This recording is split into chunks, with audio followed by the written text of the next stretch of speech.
give applause to Matteson Perry. Matteson Perry.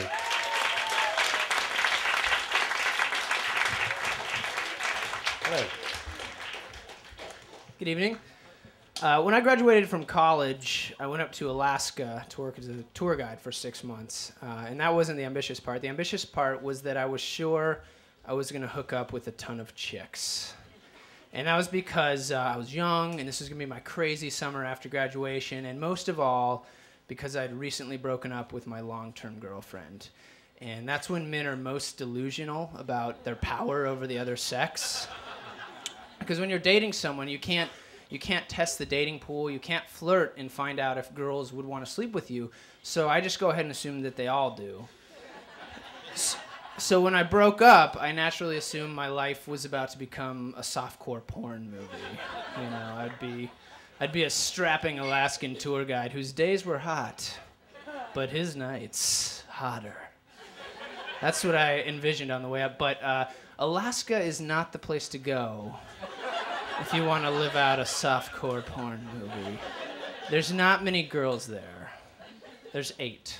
That's pretty much it. Just giving you an idea of how slim the pickings were, I once saw a bar fight up there between 2 fishermen over a woman who was missing 40% of her teeth and was wearing a cape. 2 grown men entered into physical combat over a woman best described as a pirate witch. All right, that's what we're talking about in Alaska. So I got up there, and there was just there's no one. There was no girls. Everyone was taken, and except one girl, my one ray of hope, this girl named Courtney, and we worked together, and she was pretty and fun, and we got along really well, and she was single, which was awesome. And so I was like, yeah, that's my one. And I flirted with her, but there's a few problems. One, she just kind of didn't like me like that. We got along, but she clearly wasn't interested romantically. 2, she was a single attractive woman in Alaska. So she could do whatever she wanted. Like, she had no need to hook up with me at all. She had her pick of lumberjacks and fishermen, all very burly. So she wasn't interested, but I ignored all those signs. I doggedly pursued her all summer. I was just all over it, and it never worked. And I kind of became her non-sexual boyfriend. And a non-sexual boyfriend is just like a real boyfriend. You go to dinners, you go to movies, you're a shoulder to cry on, but at about 10:30, you clock out. Yeah. And another guy clocks in for the overnight shift. Yeah, and that's the best shift, really. Being a non-sexual boyfriend, it's kind of like competing in the Special Olympics. You're running all the same races, but instead of a real gold medal, you get a lot of hugs. You know? So this went on all summer. I'd take her out to dinner. We'd hang out. She'd be like, "Oh, you're so great. You're someone I could marry someday. Not tonight. I'm gonna go home with that guy." And by the end of the summer, I was just I was like, "This is my wild summer after graduation. I need to get something." And so we went to a bar, and I was determined. And so we were there with our friends, and I was, as usual, watching her purse.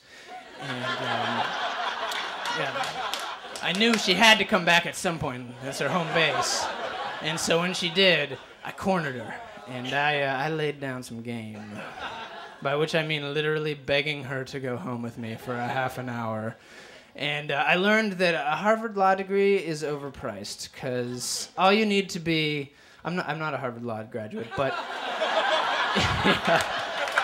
What I did have that night was 5 shots of whiskey and 4 months of blue balls. And that makes you a better litigator than 3 years at Harvard Law. At the end, she wasn't, like, excited to go home. She was just like, "Your case has no holes. The defense rests."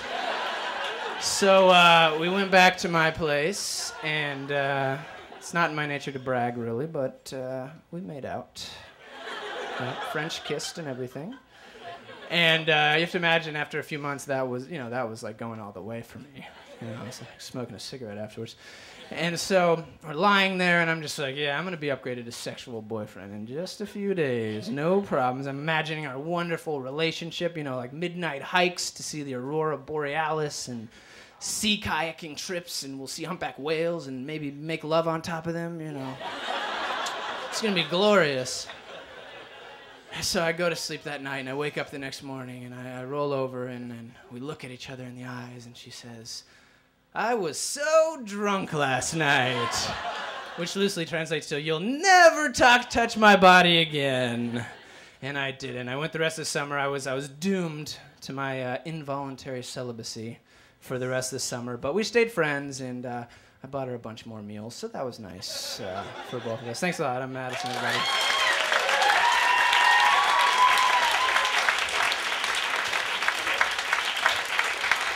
All right.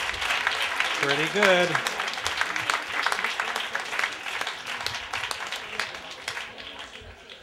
Is it weird to say that he's adorable? He's adorable, right? Is that weird? I'm cool. I think he's adorable.